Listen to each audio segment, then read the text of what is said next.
a band born in exile, a song shaped by desert knowledge, and a track about freedom that still moves like moonlight on metal strings. Welcome to Music Storytime, where we gently kidnap your algorithm and introduce it to better taste in music.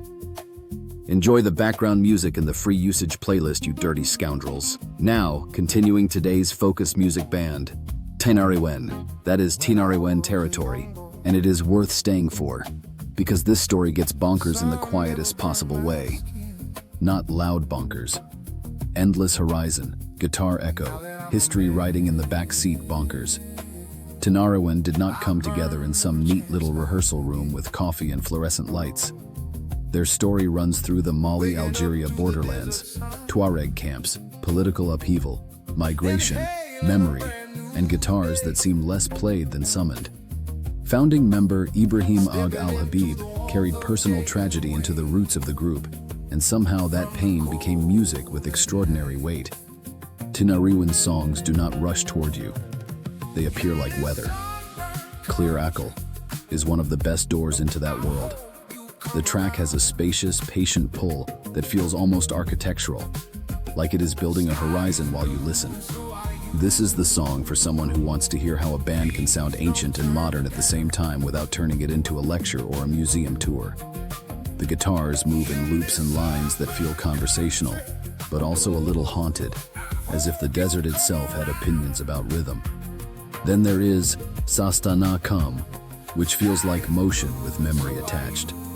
The song carries themes of friendship, movement, survival, and the hard-earned intelligence of people who know what landscapes can teach. Tinariwen has always been brilliant at this trick, making music that drifts and drives at once. It does not stomp. It glides with purpose.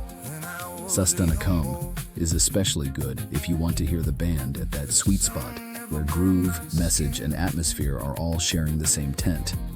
And then Assàwt arrives with one of the clearest statements in the Tinariwen universe. It is tied to women's voices, freedom, and a kind of social force that never loses its musical magnetism. That is part of what makes Tinariwen so compelling. The songs can carry history, longing, politics, and identity without sounding like homework. They still sound cool.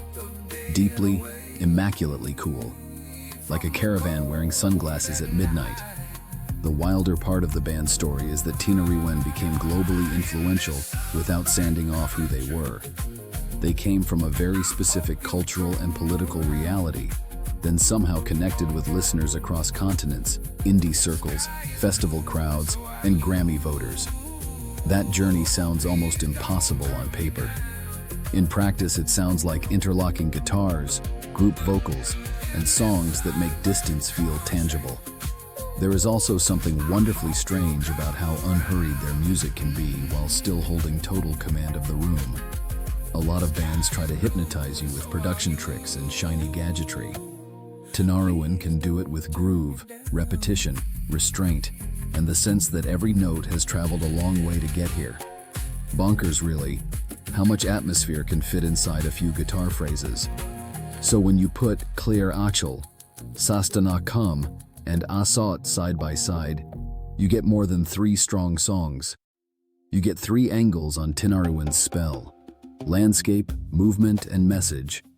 The band turns exile into art, patience into power, and guitars into something almost geographical.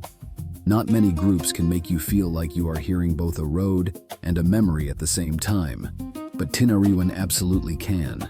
And they do it with the calm confidence of people who already know the desert is listening.